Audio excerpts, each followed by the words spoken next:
이 시간 주시는 하나님 말씀은 신명기 11장 16절에서 28절의 말씀 받도록 하겠습니다.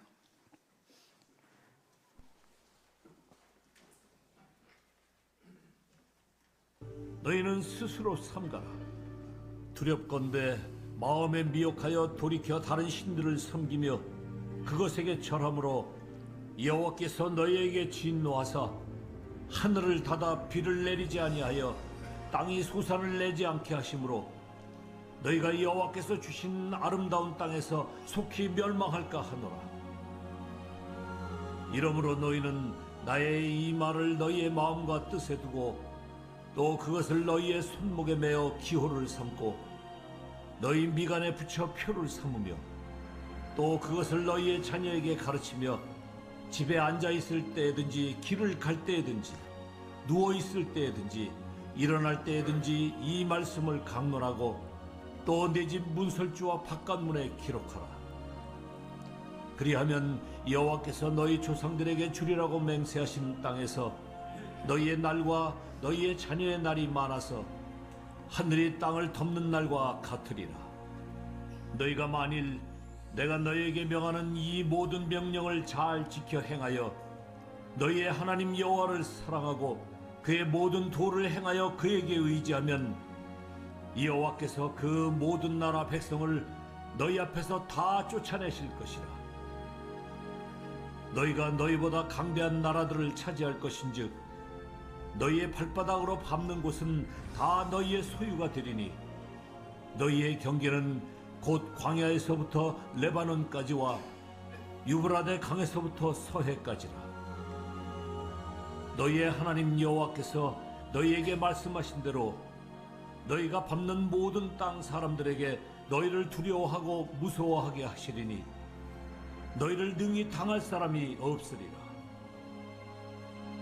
내가 오늘 복과 저주를 너희 앞에 두나니 너희가 만일 내가 오늘 너희에게 명하는 너희의 하나님 여호와의 명령을 들으면 복이 될 것이요 너희가 만일 내가 오늘 너희에게 명령하는 도에서 돌이켜 떠나 너희의 하나님 여호와의 명령을 듣지 아니하고 본래 알지 못하던 다른 신들을 따르면 저주를 받으리라. 아멘. 오늘 본문이 신명기 11장인데 1절부터 오늘 본문까지 내용을 보면은 모세가 출애굽할 때 있었던 일들을 다시 한번 반복해서 약수라는 것을 볼 수가 있습니다. 애굽에서 있었던 이적과 기적, 그리고 홍해 바다로 애굽의 군대를 덮은 일, 그리고 광야에서 있었던 일들을 쭉 다시 한번 열거하면서 결론적으로 전하는 메시지는 이 기적적인 일들을 목도한 이스라엘 백성들아, 너희의 후손들은 이런 일들을 또다시 눈으로 보지 못하고 또다시 체험하지 못하겠으나 그러나 이것을 기억하도록 교육하라 라고 하는 메시지, 신앙교육에 힘써라 라고 하는 이 말씀이 담겨져 있는 본문입니다. 우리 인간은 하나님께서 학습과 교육이 가능한 존재로 만드셨어요. 물론 이제 동물들도 이 학습을 하지만 그러나 아무리 교육을 받고 학습을 받아도 동물들은 자신에게 주어진 세계 조건을 뛰어넘지를 못해요. 강아지가 1000년 전 강아지나 10,000년 전 강아지나 현재의 강아지나 이 친구들은 변화가 없어요. 그들의 세계에는 변화가 없습니다. 그러나 인간은요, 1000년 전 인류와 지금의 이 인류가 어떻게 되죠? 너무 차이가 나잖아요. 왜 이런 차이가 있는가? 우리 사람은 학습하고 교육을 받기 때문에 그렇습니다. 이러한 능력 때문에 과거의 일들을 우리가 또다시 경험하지 않아도 우리 간접적인 경험으로, 즉 교육으로 시행착오를 겪지 않아도 지식을 차곡차곡 쌓아가서 이전과 더 발전된 변화된 세계를 우리가 만들 수가 있는 것입니다. 우리는 경험하지 않아도 배울 수가 있어요. 또 직접 보지 않아도 믿을 수 있는 존재인 줄로 믿습니다.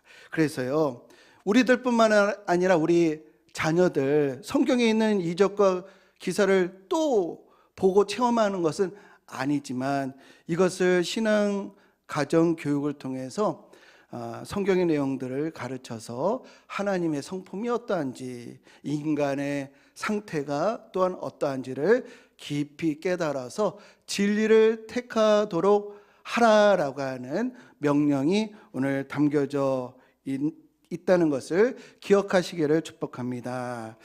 우리는요, 가정 신앙 교육에서 그것을 반드시 성공을 해야 합니다. 왜냐하면 아무리 기독교 집안에서 태어난 아이라 할지라도 4대째, 5대째, 6대째, 요즘 6대째까지 아마 7대째까지 아마 나오고 있을 겁니다. 아무리 기독교 집안에서 태어난 아기라 할지라도 날 때부터 믿음을 가지고 태어나는 아기는 아무도 없어요. 신앙을 소유한 채로 태어나는 그런 후손들은 아무도 없습니다. 그래서 가정 안에서의 전도를 신앙교육이라고 하는데 이것이 반드시 필요하고 우리는 이것에 성공해야 할 줄로 믿습니다. 로마서 10장 13절과 14절에 보면은 누구든지 주의 이름을 부르면 구원을 얻는데요. 그러니까 누구든지 주의 이름을 부르도록 우리는 심써야 합니다. 누구든지 주의 이름을 부르면 구원을 받으리라. 그런데 조건이 있어요.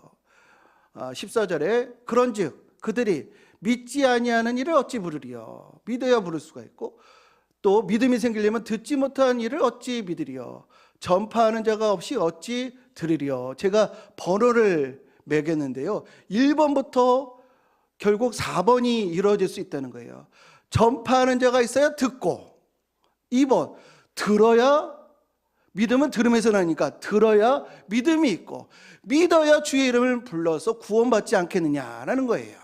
즉 전도 없이는 뭐도 없다, 구원도 없다라고 우리가 말할 수가 있는 것입니다. 그래서 전도 없이 구원이 없으니까 가정 안에서의 전도, 그것이 바로 이 신앙 교육이라고 할 수가 있죠. 우리는 가정 신앙 교육에 반드시 성공해야 하는데, 그러나 신앙 교육을 우리가 해보셨겠지만 참 어려워요. 신앙 교육을 어렵게 하는 요소가 있는데 그것은 바로 기독교는 인내의 신앙이기 때문에 그렇습니다. 우리의 소망, 우리의 구원, 또 우리의 기도 제목은 인내로 이루어져요. 그래서 인내로, 누가복음에 보면은 너희 인내로 너희의 영혼을 얻으리라. 환난은 인내를, 인내는 연단을, 연단을 소망을. 그러므로 형제들아, 주께서 강림하시기까지 길이 참으라. 보라, 농부가 땅에서 나는 귀한 열매를 바라고 길이 참아 이른 비와 늦은 비를 기다리나니 너희도 길이 참고 마음을 굳건하게 하라. 주의 강림이 가까우니라 라는 말씀이 이어지고 있습니다. 인내함으로 소망을 이루고 인내함으로 구원에 이른다. 길이 참으라 라고 하는 메시지가 성경에 곳곳에 나와요. 그래서 믿음의 선조들이 다 인내로 소망을 이뤘습니다. 아브라함은 아들을 주신다고 하셨는데 25년을 인내해서 얻었고요. 또 야곱은 베델에서 하나님이 다시 고향으로 오도록 동행하시겠다고 했는데 무려 20년 동안 신앙 훈련을 받고 그때서와 돌아왔고, 요셉은 꿈을 꾸었는데 그 꿈이 이루어지는데 13년이 걸렸어요. 또 이스라엘 백성들은 40년 동안 광야에서 훈련받고 드디어 약속의 땅에 들어가게 되었습니다. 이러한 허다한 예가 성경에 많이 있습니다. 그런데 이 기독교라고 하는 것이 사람만 인내하는 것이 아니고요, 하나님도 인내하시고 기다리신다라고 말씀하고 계십니다. 베드로전서에 보니까 노아의 날 방주 예비할 동안 하나님이 오래 참고 기다리실 때에 하나님도 오래 참고 기다리신다. 베드로후서에 보면은 하나님께서도 인내하신다. 주의 약속은 어떤 이에 더디다고 생각하는 것 같이 더딘 것이 아니라 오직 너희를 대하여 오래 참으사, 하나님도 참고 기다리신다라는 것이에요. 이렇게 기독교 신앙이 이 즉각적인 결과를 얻는 이런 구조로 되어 있지를 않습니다. 그런데요, 세상은요, 노력하는 거에 따라서 결과를 얻게끔, 또 행위하는 것대로 보상이 있게끔 세상은 그렇게 작동을 해요. 왜냐하면 사람을 움직여야 되니까, 사람을 길들여야 되니까 인센티브라고 하는 이런 것들로 이 어떤 행위가 곧바로 결과가 나오게끔, 즉 수반성이라고 하는데, 그 수반성이 높게끔 하거나 혹은 그 역으로 이용해서 사람들을 이끌고 있습니다. 수반성은 따를 이 짝반인데, A가 뭔가 일어나면 B가 반드시 일어나는 관계를 수반성이라고 합니다. 수반성이 높을수록 사람들이 움직이거든요. 로또가 확률이 엄청 아주 낮잖아요. 그런데도 많은 사람들이 로또에 손을 대는 이유는요, 결과가 일주일마다 나오기 때문에 그래요. 수반성이 가까우니까 사람들이 움직이는 겁니다. 우리가 현금으로 계산할 때보다 카드로 계산할 때 더 많은 사람들이 소비를 합니다. 왜 그럴까요? 결제일이 멀어서 그래요. 수반성이 또 낮기 때문에 역으로 이용을 하는 겁니다. 이렇게 수반성을 이용하거나 역 이용해서 사람들을 움직이거든요. 예전에 나온 영화 중에 파 앤드 어웨이라고 하는 영화가 있어요. 이 영화는 서부 개척 시대를 배경으로 하는 영화인데, 그 영화 중에 아주 인상 깊은 것이 있는데요. 이 서부가 광활하다 보니까 이 땅을 무상으로 주고 이 사람들로부터 개발하게끔 하기 위해서 정부에서 사람들에게 깃발을 주고 열심히 뛰어가가지고 깃발을 꽂는 것까지 땅을 준다는 거예요. 그렇게 해서 막 이 깃발을 쥐고 어이 땅 하고 막 뛰어가면 자기 땅이 되는 거예요. 그럼 우리 성도님들 어떻게 이렇게 땅을 준다고 하면 설렁설렁 걷겠어요? 어떻게 하시겠어요? 우리 마트를 가서 선착순 5명에게 90% 할인을 해준다고 하면 어떻게 하죠? 초능력이 막 나오려고 그러잖아요. 그죠? 뭐 깃발만 꽂으면 땅을 준다고 하면은 죽기 살기로 뛰어야 하는 것이죠. 이렇게 이 깃발만 꽂으면 땅을 얻으니 얼마나 수반성이 좋아요. 그렇게 해서 사람들을 움직이는 것이거든요. 우리 신앙도 그러면 얼마나 좋을까요? 기도하는 대로 즉시 응답이 있고, 봉사하는 대로 즉각 상급이 있고, 예배 안 빠지면 아이들의 IQ가 막 올라가고, 봉사하면은 우리 남편의 사업이 막 승승장구하고 이러면 참 좋겠으나, 그러나 진리와 생명은 인내로 얻는 것이에요. 우리 기독교 신앙은 이러한 세상의 기대와는 정반대에 있을 때가 많이 있습니다. 디모데후서 4장 7절과 8절 말씀 우리 같이 한번 읽어보실까요? 시작. 나는 선한 싸움을 싸우고 나의 달려갈 길을 마치고 믿음을 지켰으니 이제후로는 나를 위하여 의의 면류관이 예비되었으므로 주 곧 의로우신 재판장이 그날에 내게 주실 것이며 내게만 아니라 주의 나타나심을 사모하는 모든 자에게 도니라 라고 신앙생활 열심히 선한 싸움 싸우고 달려갈 길을 마치고 믿음을 지켰는데, 이 면류관이 언제 주어지신다고요? 언제 준다고요? 죽음 이후에 주님 오실 때 얼마나 수반성이 멀어요. 거의 수반성이 뭐 없다라고 할 수 있는 이런 것입니다. 그러다 보니 베드로 후서에 보니까요, 그러다 보니 이 어떤 결과가 즉각 나오지 않다 보니 베드로후서 3장에 보니까 사람들이 그 약속이 어디 있느냐라고 조롱한다는 거예요. 경시하고 즉각 어떤 응답이 없으니까 경시하고, 그래서 신앙에서 떠나는 이들이 많이 있는 것입니다. 그러나 성경에서 말씀하시는 진리는 다음과 같습니다. 하박국 2장 3절 말씀 우리 힘차게 한번 읽어보겠습니다. 이 묵시는 정한 때가 있나니 그 종말이 속히 이르겠고 결코 거짓되지 아니하리라. 비록 더딜지라도 기다리라. 지체되지 않고 반드시 응하리라. 아멘. 성경 전체가 말씀하시는 진리는요, 성경의 모든 약속이 이루어졌고 앞으로 반드시 이루어질 것이다 라고 하는 것입니다. 그렇다면 반드시와 기다림 속에서, 반드시와 기다림 가운데 우리는 어떻게 이 진리를, 반드시 이루어질, 그러나 인내가 필요한 이 신앙을 우리 자녀들에게 어떻게 성공적으로 전해줄 수가 있겠는가? 그 방법이 오늘 본문에서 찾아볼 수 있겠습니다. 오늘 본문 11장 18절 이하 20절까지 보면은 하나님의 말씀을 손목에 메어서 기호로 삼으라. 이것은 하나님의 말씀이 우리 행위의 이 기준이 되고 우리 행동의 준칙이 되게끔 하라.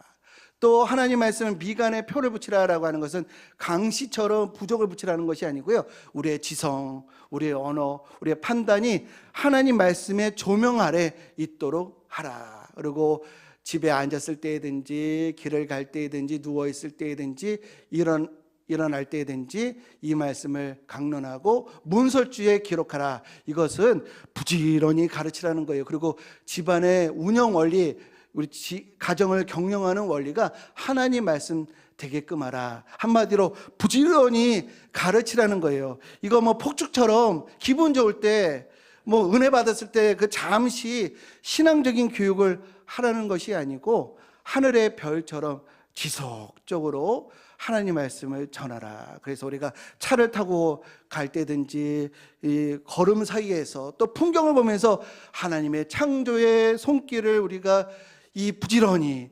이야기하고 인간의 상태, 인간의 채성, 그럼에도 하늘 은혜를 우리 삶 가운데 부지런히 빈틈없이 우리 기회가 날 때마다 전해야 한다라고 하는 명령인 줄로 믿습니다. 근데 이러한 신앙교육의 특징은요, 이 가르치는 자가 하나님을 사랑하지 않으면요, 이것처럼 어려운 게 없어요. 이 오늘 읽은 이 신앙 방법은요, 가르치는 자가 먼저 하나님을 마음을 다하고 뜻을 다하고 성품을 다해 하나님을 사랑할 때 이것이 가능한 것이지요. 만약에 사랑하지 않는데 어떻게 우리의 언어가, 우리의 지성이, 우리의 일상이 하나님 관계 속에 있을 수가 있겠어요? 하나님 사랑하지 않는데 얼마나 이런 신앙교육이 불편하고 어렵고 짐이 될 수밖에 없는 것입니다. 자기가 하나님을 사랑하지 않고 우리는 결코 자녀들에게 하나님 사랑을 가르칠 수가 없어요. 이 서울대를 나오지 않은 선생님이 학생들 열심히 공부시켜서 서울대 보낼 수가 있습니다. 윤리도덕적이지 않은 사람이 학생들 잘 교육시켜서 윤리, 도덕 100점 맞게 할 수는 있어요. 지식은 가능합니다. 그러나 신앙은 가능하지 않아요. 본인이 하나님 사랑하지 않으면서 하나님 사랑을 가르칠 수는 없는 것입니다. 그래서 하나님 사랑하지 않는 이들에게는요, 오늘 본물처럼 짐이 되고 절망케 하고 부담되는 것이 없어요. 그래서 사람들이 이 내용을 뭐라고 얘기하냐면요, 유대인들의 신앙 교육 방법이다. 유별난 사람들이나 할 수 있는 그런 교육 방법이다라고 이 격하를 시켰습니다. 근데 결코 그렇지 않습니다. 이는 유대인만의 것이 아니에요. 우리의 말씀이 우리의 입에, 우리의 지성에, 우리의 일상 가운데 있게 하라라고 하는 이 진리는요, 말씀이 육신 가운데 말씀이 육신이 되어 우리 가운데 계심에라고 하는 예수 그리스도로 완성이 된 거예요. 오늘 주신 말씀은 예수님이 이것을 직접 실천하셨어요. 실현하셨어요. 이 신약에서 예수를 닮으라, 예수를 따르라 라고 하는 명령과 오늘 본문은 일맥한다는 것을 우리는 기억해야 할 줄로 믿습니다. 그래서 오늘 우리가 부담스럽게 보이는 오늘 내용은요, 우리가 하나님을 사랑하면 이처럼 가볍고 이처럼 즐겁고 이처럼 쉬운 것이 없다는 것을 기억하시는 우리 모두가 되시기를 주님의 이름으로 축복합니다. 그래서 성경은 다음같이 말씀하셔요. 같이 읽겠습니다. 하나님을 사랑하는 것은 이것이니 우리가 그의 계명들을 지키는 것이라. 그의 계명들은 무거운 것이 아니로다. 아멘. 하나님을 사랑하면요, 너무도 즐겁고 기쁘다는 거예요. 하나님을 사랑하면 기도도 즐겁고 예배 1시간 2시간 걸려도 너무 오고 싶고 섬김도 봉사도 너무 즐거운 거예요. 성경의 진리는 단순하고 명확합니다. 우리가 하나님을 사랑하면요, 우리 자신뿐만 아니라 우리 자녀들도 진리로 생명으로 인도할 수 있다는 것이에요. 우리가 하나님을 사랑하면. 그래서 이것은요, 사도행전 16장 31절 이르되 주 예수를 믿으라 그러면 너와 내 집이 구원을 받으리라, 그 말씀과 일맥하는 거예요. 우리가 하나님을 사랑하면 이 모든 것을 준행할 수가 있고, 그리고 예수를 믿고 예수를 사랑하면 나와 너의 집이 구원을 받을 수가 있는 것입니다. 오늘 본문의 핵심은요, 하나님을 우리가, 부모된 우리가 하나님을 사랑하면 가정교육이 이루어진다는 거예요. 하나님 사랑한다는 것이 뭘까요? 기도하는 모습, 순간순간 하나님을 인정하고, 또한 어떤 갈등 가운데 하나님을 생각함으로 참고 침묵하고, 또 손해가 있더라도 또 양심을 택하고, 이런 모습이 자녀들이요, 설교는 잊어버려도 부모의 신앙의 모습, 기도하는 모습, 신앙적인 결단하는 모습, 이것은 평생 그들의 가슴에 새겨진다는 것을 우리는 기억해야 할 줄로 믿습니다. 하나님을 사랑하는 마음을 주옵소서. 하나님 사랑한다는 것이 무엇일까요? 하나님을 이용하지 않고 하나님을 귀하게 여기는 거예요. 신앙생활을 귀하게 여기는 거예요. 교회를 귀하게 여기는 것이 하나님을 사랑하는 것입니다. 하나님을 사랑한다는 것이 뭘까요? 죄를 합리화하지 않고 회개하는, 부모도 실수와 연약함을 인정하면서 회개하는 모습을 보이는 것이 하나님 사랑이에요. 우리 자녀들을 나의 소유로 생각하지 않고 하나님의 선물로 생각하고 섬기는 것, 또 좋은 일만 있을 때뿐만 아니라 어려울 때도, 어렵고 병들고 힘들 때도 하나님 붙드는 것이 바로 하나님 사랑인 줄로 믿습니다. 그런데 오늘 본문 하나님 사랑한다는 것이 마음은 그렇지만 우리가 참 부족하구나, 하나님 사랑하려고 하는 마음은 있긴 하나 나의 몸이, 나의 삶이 따르지 못하는구나 라고 우리가 느낄 때가 참 많이 있으실 거예요. 이러한 연약함도 하나님께서 아신다는 것을 우리가 기억해야 하는데요, 히브리서 4장 15절에 우리에게 있는 대제사장은 우리의 연약함을 동정하지 못하실 리가 아니오라고 우리의 연약함을 아신다는 겁니다. 그래서 우리 자녀들에게도요, 우리의 연약함 그대로 가지고 가는 거예요. 우리 연약합니다, 부족합니다, 실수, 허물이 많아요. 그러나 자기 자신을 성찰하고 또 다시 한번 말씀으로, 하나님의 은혜로 다시 일어서는 모습을 우리 가정에서, 우리의 완벽한 모습이 아니라 연약하지만 다시 하나님의 은혜를 붙드는 모습이 있을 때 우리 자녀들은 진정한 진실한 신앙을 배우게 된다는 것을 우리 기억해야 할 줄로 믿습니다. 우리의 연약한 그대로 하나님 앞에 나아갈 때 우리의 완전성으로 신앙교육이 이루어지는 것이 아니고 하나님 말씀 자체에 능력이 있기 때문에 우리 연약함으로 오히려 하나님 말씀을 붙들고 이 은혜 없이는, 하나님의 말씀 없이는 내가 살 수가 없구나라는 것을 우리가 고백하고 전달할 때, 그때 성령께서 우리 가정에서 역사하시는 줄 우리는 믿어야 하겠습니다. 우리 출애굽했던 1세대 우리 부모들, 우리 노예 출신이었던 그들, 우리 성경을 통해서 역사를 잘 알고 있잖아요. 그들의 허물, 그들의 실수, 그들의 부족함 얼마나 많이 있는지 우리는 알고 있습니다. 그럼에도 불구하고 그들에게 신앙 전수의 사명을 맡기셨다는 것을 우리는 봐야 할 줄로 믿습니다. 우리도 마찬가지입니다. 우리도 연약하고 여전히 허물이 많아요. 그런데 그거 그대로 하나님 불쌍히 여겨주시고 우리 자녀들을 이끌어 주세요라고 하는 눈물을 우리 자녀들에게 하나님 앞에 보일 때 성령께서 우리의 연약함을 도우신다라고 하는 것을 우리는 믿어야 할 줄로 믿습니다. 이스라엘 백성들이요, 우리 역사를 보면요, 이 팔레스타인 땅에서, 이 가나안 땅에서 열방 가운데 이 작은 나라가 이 존재한다는 것 자체가 아주 기적이에요. 열방의 그 강력한 우상 종교의 이 유혹과 도전 앞에서 여호와 신앙을 지킨다는 게 이게 승산 없는 전쟁과도 같은 일이었어요. 그런데 이 이스라엘 백성들이 가정 안에서의 신앙 교육으로 그들의 믿음이 강하게 되었고요. 텐트 안에서, 광야의 텐트 안에서 속삭이는 신앙의 이야기가 그들의 집안을 흥황하게 하고 그들의 나라를 강성하게 했다는 것을 우리는 기억해야 할 줄로 믿습니다. 그래서 우리 성도님들 정말 대단하게 우리가 완벽한 상태로 하나님을 증거하는 것이 아니고, 우리 특별하지 않는 식사 자리, 바쁜 일상 가운데 피곤한 저녁 시간에 우리가 가볍게 던지는 대화 속에서 하나님의 은혜를, 우리에게 주시는 하나님의 또 손길을 우리가 고백하고 나눌 때 우리 신앙이 그들의 가슴 속에 새겨진다는 것을 기억하셔서 우리 삶 속에 순간순간 나의 연약함과 부족함을 하나님께 맡겨드리며 우리 자녀들에게 순간순간 삶의 일상 가운데 우리 간증하고 복음을 전하는 우리 모두가 되시기를 주님의 이름으로 간절히 축원드립니다.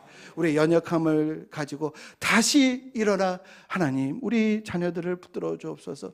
나는 연약하지만 다시 말씀 가운데 일어나겠사오니 하나님 너에게 사랑을 주시고 은혜를 주옵소서라고 기도하며 이 가정 신앙 교육에 성공하는 우리 복된 성도님들 모두 되시기를 주님의 이름으로 축복합니다. 이 시간 우리 함께 찬양하겠습니다. 우리 신앙 교육을 한다고 해서 자녀들이 금방 변하지 않을 것입니다.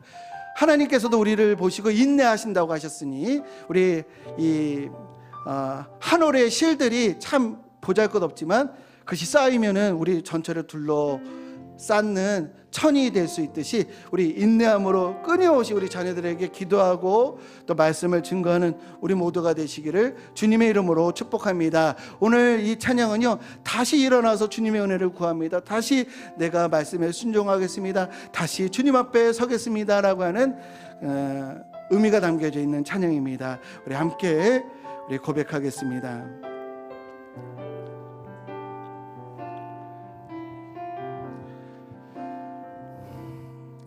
나는 내 마음의 복음이 흥했던 곳에서 다시 아버지를 주님 내 마음에 약한 눈물에 주님 내 마음에 연약한 눈물의 끝에서 또 나를 반겨주시네. 나는 내 마음의 복음이 흥했던 곳에서 다시 아버지를 만나고 주님 내 마음의 연약한 눈물의 끝에서 또 나를 반겨주시네. 작다 생각했던 그의 부르심이 작다 생각했던 그의 부르심 다시 나를 회복시키시네. 나를 회복케 하시 다시 일어나 주를 예배함이 다시 일어나 주를 예배함이 내 모든 기쁨이 되리. 주의 기쁨 되어 그의 기쁨 되어 삶의 모든 순간을 주께 다 내어 다시 일어나 주를 예배함이 다시 일어나 주를 예배함이 내 모든 기쁨이 돼. 그의 기쁨 되어 삶의 모든 순간을 기쁨 되어 삶의 모든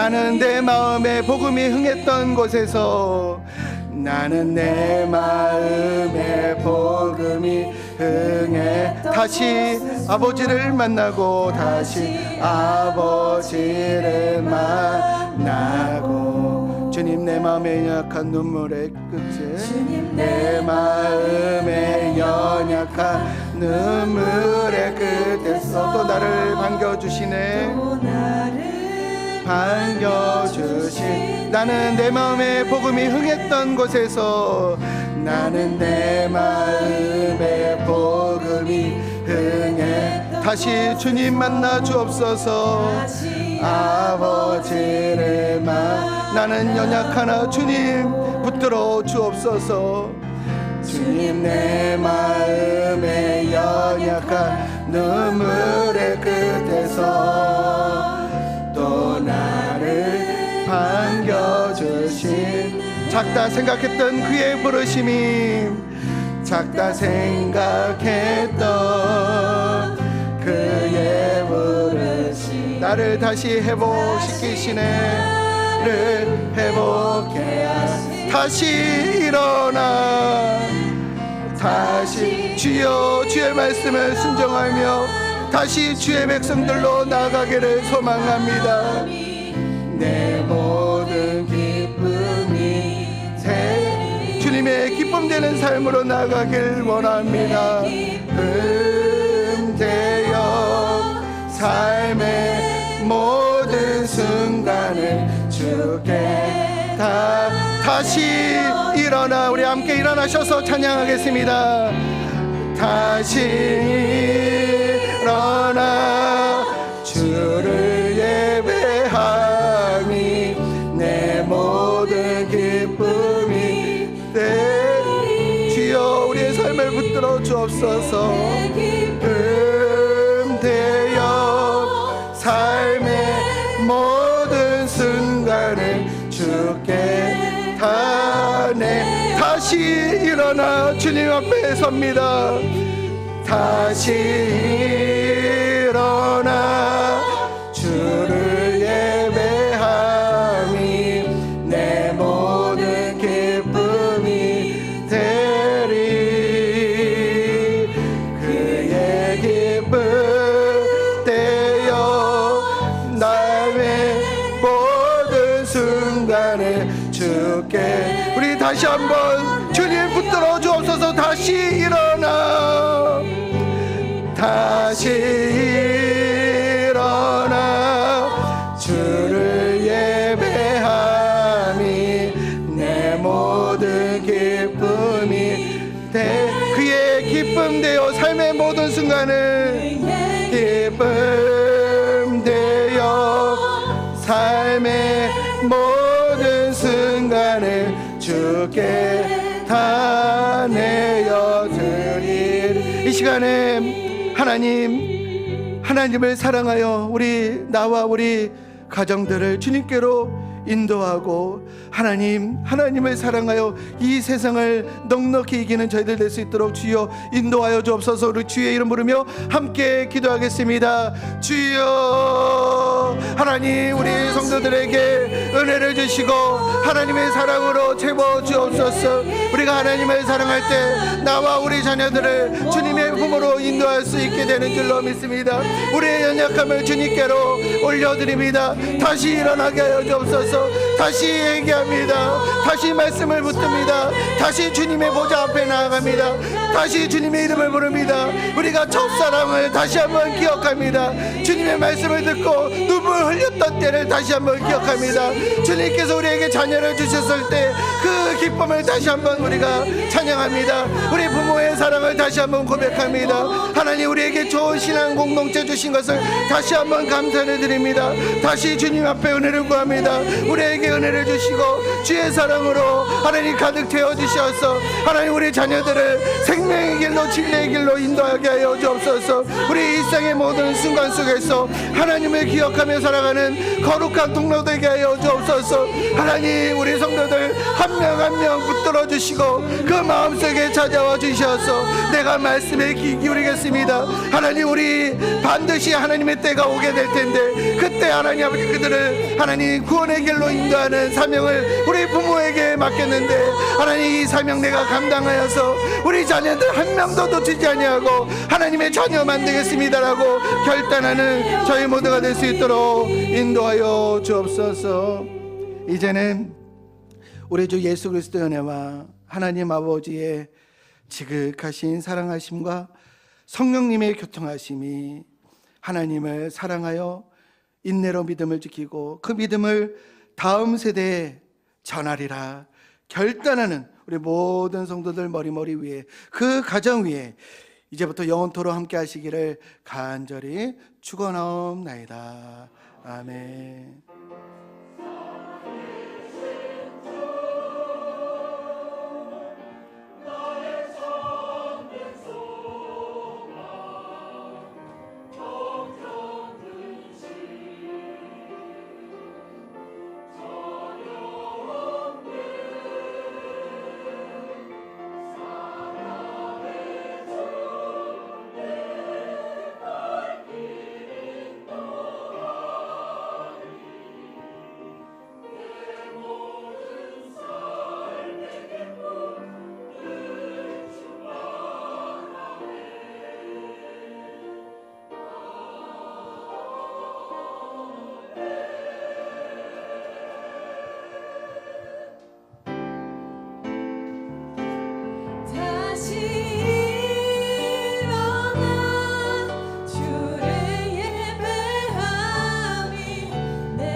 다시 일어나